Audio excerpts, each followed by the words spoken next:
ప్రతి నెల చివరి ఆదివారం తన మనసులోని భావాలను రేడియో కార్యక్రమం మన్ కీ బాత్ ద్వారా ప్రజలతో పంచుకుంటూ ఉంటారు ప్రధాని నరేంద్ర మోదీ.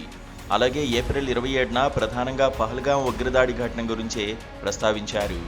ఏప్రిల్ 22న పహల్గాంలో జరిగిన ఘటన తన మనసును ఎంతగానో బాధించిందని, దేశంలోని ప్రతి పౌరుడు ఆ బాధ అనుభవిస్తున్నారని అన్నారు. ఈ దాడిలో ప్రియమైన వారిని కోల్పోయిన బాధిత కుటుంబాలకు తన ప్రగాఢ సానుభూతిని ప్రకటించారు. ఉగ్రదాడి చిత్రాలను చూస్తుంటే ప్రతి భారతీయుడి రక్తం మరిగిపోతోందని ఆక్రోశం వెలుబుచ్చారు.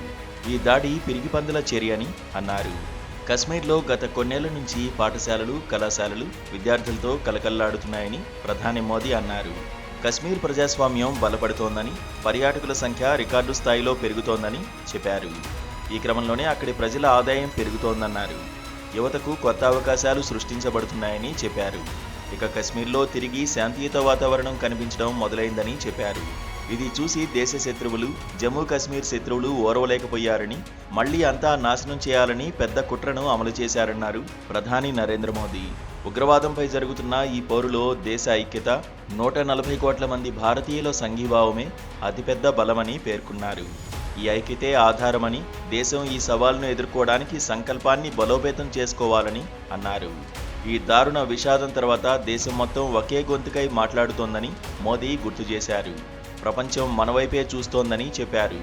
ఈ ఉగ్రదాడి తర్వాత ప్రపంచం నలుమూలల నుంచి నిరంతరం సంతాప సందేశాలు వెల్లువెత్తుతున్నాయన్నారు. ప్రపంచ నాయకులు కూడా తనకు ఫోన్ చేశారని, లేఖలు రాశారని తెలిపారు. సందేశాలు కూడా పంపారన్నారు.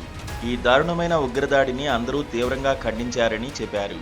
మృతుల కుటుంబాలకు వారు సంతాపం తెలిపారని, ఉగ్రవాదంపై మన పోరాటంలో 140 కోట్ల మంది భారతీయులకు ప్రపంచం అండగా నిలుస్తోందని అన్నారు. బాధిత కుటుంబాలకు న్యాయం జరుగుతుందని మరోసారి హామీ ఇస్తున్నానని ప్రధాని నరేంద్ర మోదీ చెప్పారు. అలాగే ఈ దాడికి పాల్పడిన వారిపైన, కుట్రదారులపైన కఠిన చర్యలు తీసుకుంటామని స్పష్టం చేశారు.